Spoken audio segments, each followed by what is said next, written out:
오늘 아침에는 여러분들과 함께 읽은 이 시편 39편 1절부터 11절 말씀 가지고 소망을 하나님께 두고 삽시다 라고 하는 제목으로 함께 은혜를 나누려고 합니다. 여러분, 소망이라고 하는 것이 무엇일까요? 여러분, 소망이라고 하는 것을 여러 가지 우리가 생각할 수 있습니다만은 스페인 사람들은 이 소망을 에스페라라고 합니다. 이 에스페라라고 하는 말의 뜻은 기다린다 라고 하는 그런 의미를 가지고 있는 말인데, 한마디로 소망은 기다리는 것이다 라고 이렇게 그들은 이야기하고 있는 것을 보게 되고, 마애족들은 소망을 무엇에 걸려 있는 것이다 라고 이렇게 보고 있습니다. 그 때문에 무엇에 걸려 있다라고 하는 것은 뭘 말하느냐, 어떤 것에 우리의 생명과 행복과 미래를 걸고 사는 것을 가르쳐 말합니다. 그러니까 한마디로 말해서 소망이라고 하는 것은 무엇을 기다리는 것이고 무엇에 내 모든 것을 걸고 사는 것을 소망이라고 이렇게 얘기합니다.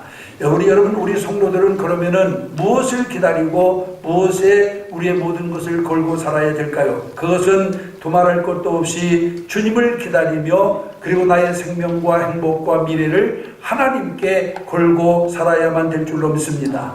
여러분, 하나님께 모든 것을 걸고 사는 사람은 소망이 있습니다. 여러분, 소망을 하나님께 두고 사는 사람은 진취적이고 미래지향적이며 발전적인 것을 우리가 분명히 알 수 있습니다. 여러분, 우리 기독교를 믿는 사람들과 기독교 국가들이 다 잘 사는 이유가 어디에 있습니까? 여러분, 앞서 말씀드린 것처럼 하나님을 기다리며 하나님께 내 생명과 행복과 미래를 걸고 살기 때문에 이 하나님께 소망을 두고 사는 사람은 진취적이고 미래지향적이며 발전적이기 때문에 여러분, 예수 믿는 사람이 또 예수 믿는 국가들이 잘 살고 있는 것을 볼 수가 있습니다. 저는 남의 종교를 또한 폄하하고 싶은 마음은 없습니다만은 불교는 은둔과 그리고 폐쇄적임을 우리가 알 수 있어요. 그렇기 때문에 속세를 떠나서 깊은 산중에 들어가서 수양을 하고 아니면 나름대로의 이와 같은 도를 닦는 것이 불교입니다. 그러나 여러분이 기독교는 할 수만 있으면 깊은 데로 나가서 많은 사람들이 있는 곳에 그물을 던져 이와 같은 하나님의 복음을 전하고 그들을 변화시키는 것이 바로 기독교인 것을 우리가 분명히 알 수 있습니다. 그런데 여러분, 지금까지도 세계 지도를 놓고 보면은 이와 같이 은둔적이고 폐쇄적인 종교를 믿는 국가들은 하나같이 지금도 어려운 가운데서 살아가고 있지만은, 그러나 기독교를 믿는 이와 같은 사람들과 국가는 지금도 여러분 정말 세계에서 가장 부유한 국가들로 이와 같이 손꼽히고 있는 것을 볼 수가 있습니다. 특별히 그 대표적인 예로 미국만 보더라도 여러분, 불과 수십 년 전에 청교도들이 여러분 이 신대륙에 건너가서 그곳에서 살았습니다마는 비록 200년도 되지 않은 역사 속에서 세계를 이와 집단 호령하는 이와 같은 그 대국가로 이와 같이 성장하게 된 것을 보게 됩니다. 이렇게 여러분, 또한 소망을 하나님께 두고 사는 사람은 언제든지 진취적이고 미래지향적이며 발전적이라고 하는 사실을 우리가 다시 한번 기억을 해야만 될 줄로 믿습니다. 또한 여러분, 하나님께 우리의 소망을 두고 사는 사람은 어떤 어려운 환경에 처한다 하더라도 어떤 환난 가운데서도 낙심하지 아니하고 그리고 하나님을 의지하며 그 모든 환경을 극복하고 승리하고 성공한 예를 우리가 많이 보게 되어집니다. 오늘 본문을 기록한 다윗만 보더라도 그렇습니다. 다윗은 이스라엘의 두 번째 임금으로서 고난과 영광을 함께 경험한 왕이었습니다. 이스라엘 왕이었으니 받은 영광도 대단히 컸겠습니다마는 한편으로는 왕이 되기까지 또 왕이 되고 난 다음에 다윗만큼 시험을 많이 당하고 고통과 수고를 겪은 왕도 없었습니다. 사울왕의 끊임없는 추적을 받았고 계속해서 블레셋과 싸움을 벌였으며 심지어는 자기 아들 압살롬의 반역으로 말미암아서 많은 어려움을 겪었습니다. 그러나 이렇게 힘들고 고통스러운 일들이 있을 때마다 다윗은 그것을 극복해 나가는, 그것을 이겨내가 나가는 비결이 하나 있었습니다. 그것이 무엇입니까? 오늘 본문 7절에 있는 말씀에 보면은 주여 내가 무엇을 바라리까? 나의 소망은 주께 있나이다 라고 말씀하고 있는데, 이 한 구절 속에 다윗의 모든 이와 같은 신앙이 이 구절 속에 고백되어 있는 것을 볼 수가 있습니다. 여러분, 요즘 우리나라가 경제적으로 또한 정치적으로 도덕적인 몰락으로 말미암아서 매우 어려운 국면을 맞이하고 있습니다. 여러분들도 잘 알겠습니다만은, 여러분 또한 경제적으로 우리가 급성장해서 세계 경제 대국이 되었다라고 하는 말하지만은, 그러나 아직도 여러분 이 경제적인 어려움 속에서 정말 어떤 어려움을 겪고 있는 사람들이 너무나도 많이 있는 것을 보게 되고, 정치적으로도 마찬가지며, 최근에 여러분 일어나는 도덕적인 몰락이라고 하는 것은 정말 우리에게 큰 충격을 주고 있는 것을 보게 됩니다. 미국에서 시작된 미투 운동이 우리나라까지 확산되어 가지고, 여러분 며칠 전에는 잘 나가는 정치인이 하루아침에 나락으로 떨어지는 그런 분황한 일도 우리는 보았습니다. 그런가 하면은 연예인이자 여자 또한 대학 교수였던 어떤 이와 같은 탤런트는 여러분 또한 그 수모를 이기지 못하여 결국에는 자살을 하는 이런 이와 같은 모습을 최근에 우리는 보고 있습니다. 여러분, 우리는 지금 개인적으로나 국가적으로 상당히 여러분 힘겹고 어려운 일들을 겪어가며 살아가고 있습니다. 먹고 살기도 힘겹고 사업하던 데도 어려움이 많습니다. 이럴 때 우리 믿는 성도들은 과연 어떻게 해야만 될까요? 여러분, 다윗은 주여 내가 무엇을 바라리까? 나의 소망은 주께 있나이다 라고 이렇게 고백한 점을 주목하시기를 바랍니다. 여러분의 소망은 어디에 있습니까? 다윗은 어려움을 당할 때마다 주님께 나와서 내 소망이 주께 있나이다 하면서, 여러분 또한 내가 그 이상 무엇을 더 바라겠습니까? 라고 고백을 했는데, 여러분 우리는 지금 어디에 소망을 두고 살아갑니까? 여러분, 이 세상에 있는 것들에 둔 소망이라고 하는 것은, 여러분 그것은 허무한 것입니다. 여러분, 세상에 둔 소망이라고 하는 것은 유동적이어서 여러분 이것은 변하게 되어 있습니다. 그게 부귀 영화든 권세든 아니면 출세든 무엇이든 세상에 있는 것들은 다 변합니다. 여러분, 영원히 변치 않은 것이 있다고 한다면은 어제나 오늘이나 영원까지 변함이 없는 하나님이심을 우리가 기억을 해야 될 줄 믿습니다. 이 세상적인 물질, 이 세상적인 권세, 이 세상적인 출세, 그것이 우리의 소망이 아닙니다. 우리의 소망은 오직 주님께 있음을 기억하시기를 바랍니다. 다윗은 어려운 때일수록 그 소망을 하나님께 두었다라고 하는 것을 우리가 기억을 해야 됩니다. 그러면은 여러분, 왜 다윗은 어려울 때마다 그 소망을 하나님께 두었느냐? 여러분, 다윗이 하나님께 소망을 둔 이유가 무엇입니까? 오늘 이 본문에 있는 말씀을 통해 우리가 살펴보면, 첫째로 그는 연약한 존재이기 때문에 전능하신 하나님께 그 소망을 두었다라고 말씀하고 있습니다. 오늘 본문 4절에 보면, 여호와여 나의 종말과 연한이 어떠함을 알게 하사 나로 나의 연약함을 알게 하소서라고 이렇게 여기 기록하고 있는 것을 보게 됩니다. 여러분, 이 말씀을 자세히 살펴보면 다윗은 여기서 두 가지를 아이와 같이 지적하고 있는 것을 보게 됩니다. 하나가 뭐냐면은 자신의 종말과 연한입니다. 여러분, 우주에 종말이 있고 역사에 종말이 있는 것처럼 개인에게도 종말이 있습니다. 그리고 그 연수가 한정되어 있다라고 말하고 있습니다. 우리가 시편 90편 10절에 보면 우리의 연수가 70이요 강건하면 80이라도 그 연수의 자랑은 수고와 슬픔뿐이요 우리가 신속히 가니 날아가나이다 라고 이렇게 말씀하고 있는 것을 보게 됩니다. 여러분, 우리가 이 땅에서 1000년을 살 것 같이 생각하고 10,000년 살 것 같이 생각하지만은 여러분 착각하지 마시기 바랍니다. 우리는 이 땅에서 여러분 또한 1000년을 사는 것도 아니고 10,000년을 사는 것도 아닙니다. 하나님께서 오늘 밤 우리의 영혼을 부르면은 우리는 여러분 아무런 저항 없이 주님의 부름에 응할 수밖에 없는 연약한 존재인 것을 믿으시기를 바랍니다. 여러분, 우리의 연수는 한정이 되어 있습니다. 우리가 이 세상에 태어날 때 이미 하나님께서 주신 연수를 가지고 살아가요. 그렇기 때문에 하루가 가고 이틀이 가고 1년이 가고 10년이 간다라고 하는 것은 하나님께서 내게 주어진 연수가 그만큼 줄어들고 있다라고 하는 그런 말입니다. 여러분, 우리가 사는 날이 이와 같이 한정되어 있습니다. 그것을 다윗은 잘 알고 있었어요. 그렇기 때문에 하나님 앞에 자신의 종말과 연한을 고백하고 있는 것을 보게 됩니다. 영국의 대형 박물관에 가면은 고대 사람들의 미라가 전시되어 있는 전시관이 있습니다. 그 당시 시체가 썩지 않게 방부 처리를 하려면은 많은 돈이 필요했기 때문에 가난한 평민들은 꿈을 꾸지도 못했고, 왕이라든지 왕족, 귀족들, 득역들과 같이 돈이 많은 사람들만 할 수가 있었습니다. 그런데 수천 년이 지난 지금 미라를 들여다보면은 그때 화려한 모습들은 온데간데 없이 사라져버렸습니다. 그때 가지고 있던 그들의 영광도 권력도 부귀도 보이지 않습니다. 다만 보이는 것은 흉물스럽고 소름 끼치는 해골과 마른 뼈밖에는 남아있지가 않습니다. 여러분, 인생이라고 하는 것은 이렇게 아무것도 아닙니다.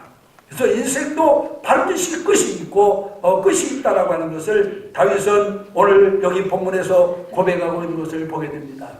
여러분, 오늘 우리는 이 땅에 살아가면서 살 날만 계산한 것이 아니라 죽은 날을 계수하며 살아가는 자가 되어야 될 줄로 믿습니다. 우리도 언젠가는 이 땅에서 정말 어떤 사라질 때가 반드시 있다라고 하는 것을 우리는 기억을 해야만 될 것이고, 그 다음에 또 말하는 것은 자신의 연약함을 알게 해달라고 이와 같이 고백하고 있는 것을 보게 됩니다. 다윗은 왕인데 왕이 왜 약합니까? 왕은 가진 자 중에 강자요, 그리고 또 가진 자 중에 가장 많이 가진 사람이며 지배자 중에서 지배자이고 가장 많은 것을 누릴 수 있는 사람입니다. 그러나 다윗은 자신을 연약한 자로 이와 같이 보고 있는 것을 보게 됩니다. 그렇기 때문에 자기는 연약한 자로 보기 때문에 다윗은 하나님 앞에 겸손할 수가 있었고 하나님께 소망을 둘 수 있었음을 믿으시기를 바랍니다. 여러분, 내가 잘났다라고 생각하는 사람은 여러분 하나님을 의지하지 못합니다. 교만한 자가 되어서 하나님을 의지하지 못합니다. 그러나 자기가 연약한 자라고 깨닫는 사람은 여러분 겸손할 수밖에 없습니다. 자기가 다른 사람에 비해서 무엇인지 잘한다라고 생각하는 사람은 절대로 겸손할 수가 없어요. 겸손한 자가 되려면은 자기의 연약함을 깨닫는 자가 되어야 될 줄 믿습니다. 우리는 약한 사람들입니다. 우리가 재주가 있고 지식이 있고 지혜가 있다고 하지만은 그것이 사실 하나님 앞에 볼 때는 몇 프로치나 될까요? 사실 여러분, 내가 가지고 있는 지혜, 지식, 기술, 능력, 하나님께 볼 때는 여러분 그건 아무것도 아니에요. 그렇기 때문에 우리는 하나님 앞에서 절대로 교만한 자가 되어서는 안 될 줄로 믿습니다. 주님은 교만한 자를 미워하십니다. 교만한 자는 물리치신다고 그랬습니다. 그래서 겸손한 자를 하나님께로 쓰시고 겸손한 자에게 복을 줍니다. 다윗은 나이와 집단 그는 자신을 연약한 자로 여기면서 항상 겸손한 자리에 있었기 때문에 하나님이 그를 들어 크게 사용하신 것을 우리가 볼 수가 있습니다. 그는 오직 하나님께 소망을 두고 살았습니다. 나는 그렇게 자신의 연약함을 고백하는 사람에게 하나님께서는 큰 은혜를 주시는 줄로 믿습니다. 나는 내가 약하다고 할 때 하나님은 곧 강함이 되시는 거예요. 내가 강한 자라고 생각하면 하나님은 그를 돕지 않습니다. 그렇기 때문에 그는 육신에 강한 대로 살아갈지 모르지만 그러나 내가 약한 자라고 고백할 때 하나님은 그에게 강한 자가 되어서 그의 삶을 변화시키고 그의 삶에 큰 은혜를 도와여 주실 줄로 믿습니다. 그러므로 이제 오늘 우리 성도들은 전능하신 하나님 앞에 겸손한 자가 되시기를 주님의 이름으로 축원합니다. 그리고 겸손히 하나님께 우리의 소망을 두고 주님을 의지하는 여러분들이 되시기를 주님의 이름으로 축원합니다. 그럴 때 하나님의 은혜가, 주님의 축복이 우리에게 임하게 된다라고 하는 사실을 여기서 우리는 분명히 기억을 해야 되겠고, 그 다음에 두 번째로 여기 본문에 보면은 다윗은 자신이 허무한 존재라고 하는 것을 여기서 고백하고 있는 것을 보게 됩니다. 5절부터 6절에 보면은 주께서 나의 날을 손넓이만큼 되게 하시매 나의 일생이 주의 앞에서 없는 것 같사오니 사람마다 그 든든히 선 때도 진실로 허사뿐이니이다. 진실로 각 사람은 그림자같이 다니고 헛된 일에 분요하며 재물을 쌓으나 누가 취할는지 알지 못하나이다 라고 여기 고백하고 있는 것을 보게 됩니다. 손바닥만한 존재, 없는 것 같은 존재, 그림자 같은 존재, 헛된 일로 바삐 쫓아다니는 존재, 돈을 벌어도 누가 쓰는지 알지 못하는 존재, 이것이 다윗이 보는 인간의 실체였음을 우리가 분명히 알 수 있어요.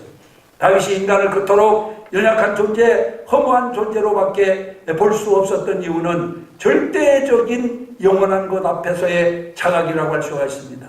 전지전능하신 하나님 앞에서 깨달은 이와 같은 은혜라고 할 수가 있어요. 여러분, 제가 지난번에 성지를 순례하면서 유럽에 갈 때 보잉 380이라고 하는 비행기를 타고 갔어요. 우리나라에 2대밖에 지금 도입되어 있지 않은데 아시아나에 500명이 타는 어마어마하게 큰 그런 비행기입니다. 여러분, 거기가 승객만 해도 500명인데 한 자리도 남는 자리가 없이 완전히 또 다 채워져 있었어요. 거기다가 사람뿐입니까? 승객들의 화물과 그리고 또한 그 비행기가 가기 위해서 실어놓은 기름 등 많은 것을 싣고 날기 때문에 여러분 아주 크고 무겁습니다. 그런데 이 비행기가 이륙을 해서 공중에 뜨게 되면은 사실상 여러분 그렇게 큰 비행기로 보이지 않고 어떻게 보면은 잠자리 한 마리 정도밖에 안 되어 보입니다.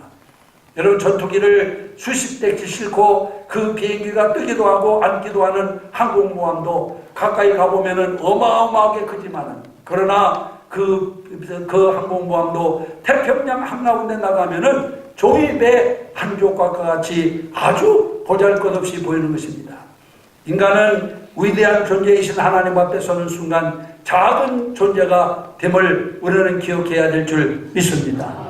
영원한 시간 앞에 소원하면은 나는 하나의 점에 불과한 것입니다. 내가 70년, 80년 이와 또 산다고 하지만은 사실 70년, 80년도 하나님 앞에서 보면은 점 하나에 불과하다라고 하는 사실을 우리는 기억해야 될 줄 믿습니다. 그것을 깨달았기 때문에 다윗은 소망을 하나님께 두었다라고 하는 사실을 기억하시기를 바랍니다. 저는 유행가를 잘 부르지 못합니다만은 가수 김수희 씨가 부른 노래 가운데 그런 가사가 있더라고요. 그대 앞에만 서면 나는 왜 작아지는가 라고 하는 그런 노래가 있어요. 여러분, 이 노래는 젊은 남녀의 사랑에 대한 묘사입니다.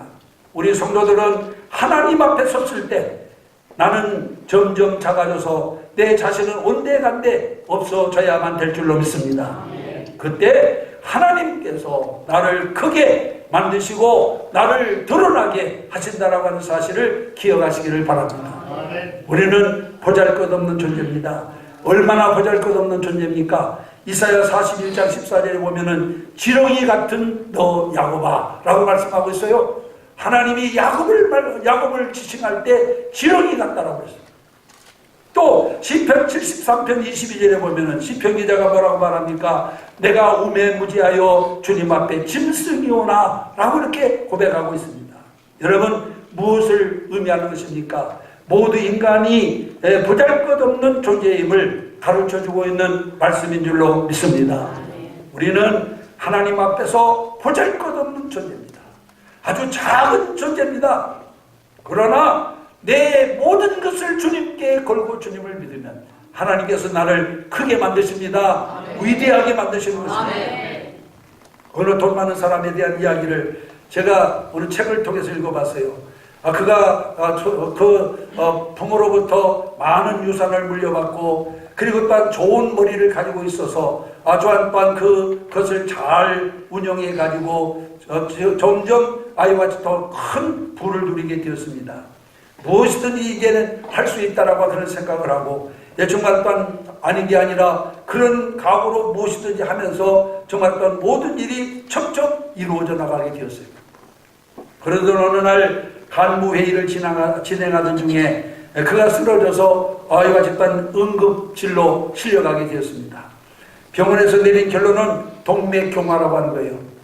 그리고는 병원에 입원해 있으면서 그가 가만히 생각해 봤습니다. 자, 내 생명이 떠나면 이 사업이 무슨 필요가 있고 돈이 무슨 필요가 있고 아니면 명예가 무슨 필요가 있는가, 이것을 깨닫게 되었다라고 하는 거예요.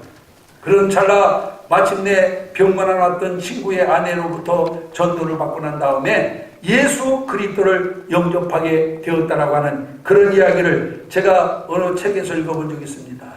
여러분, 사실상 우리가 추구하고 있는 돈, 명예, 권세, 사업, 여러분 사실상 허무한 것입니다. 내가 죽고 나면 그게 다 무슨 필요가 있을까? 그렇게 애지중지 여러분 우리가 정말 또한 그 쌓아놓은 재물들이 내가 죽고 난 다음에 무슨 의미가 있어요? 그렇게 애써서 만들어놓은 명예, 권세, 여러분 죽고 난 다음에 무슨 필요가 있을까요?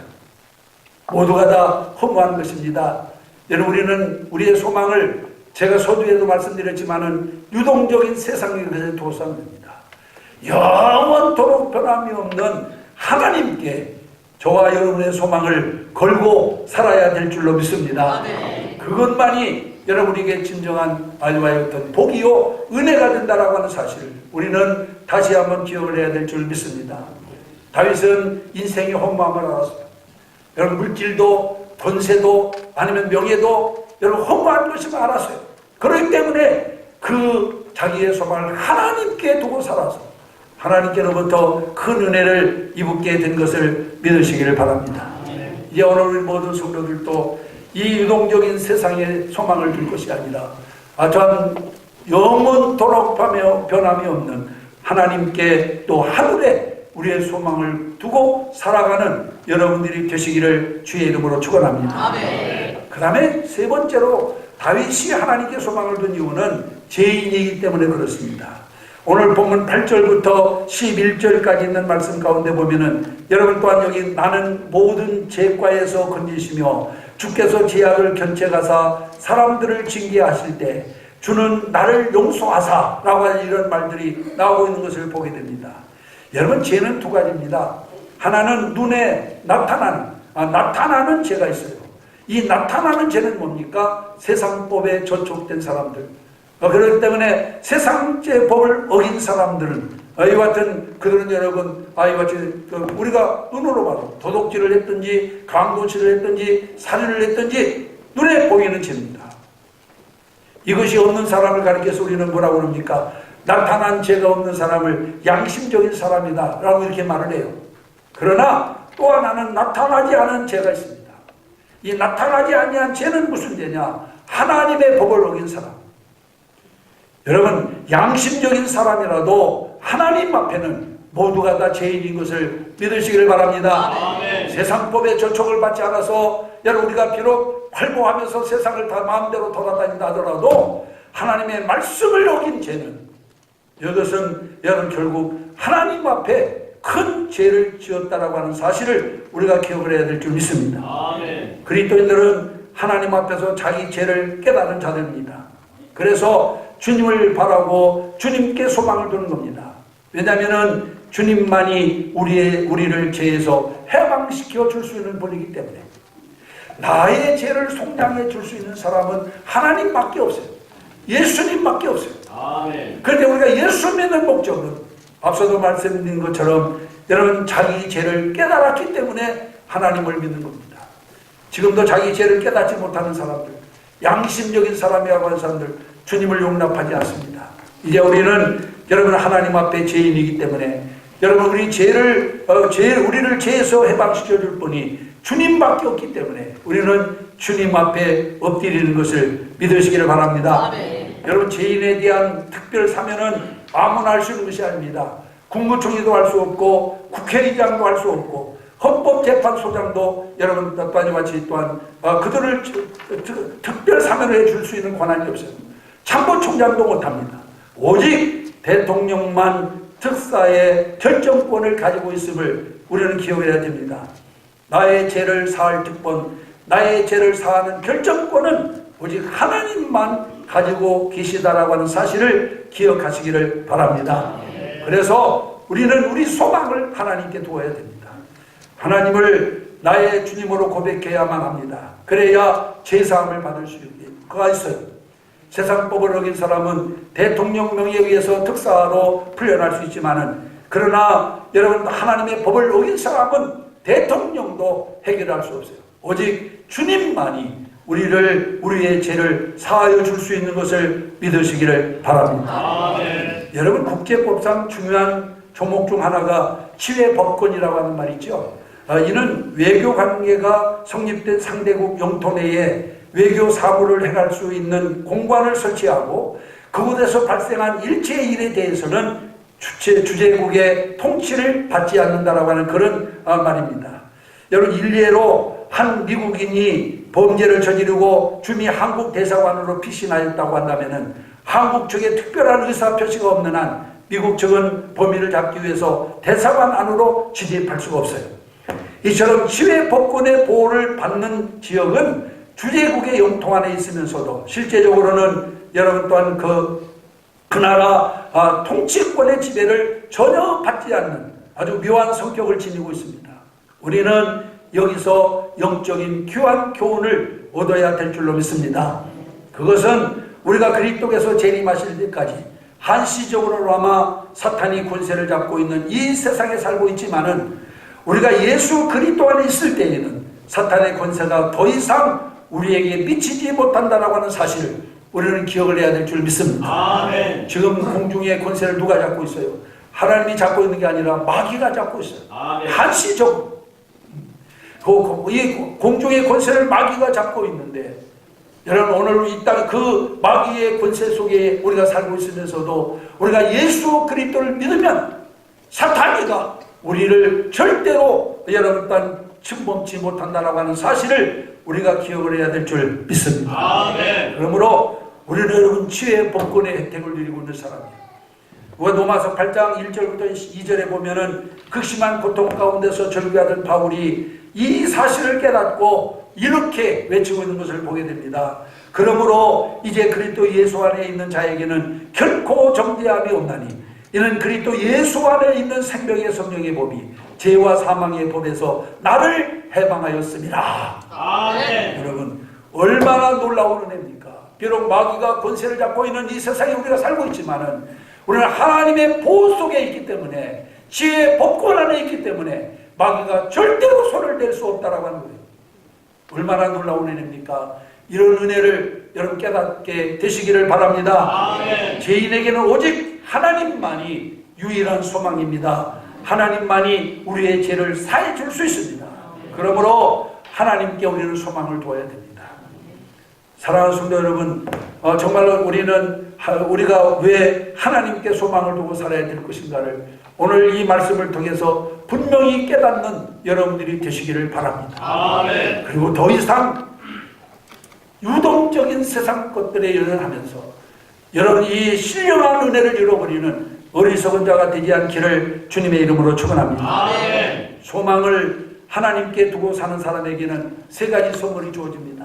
첫째 선물은 뭐냐?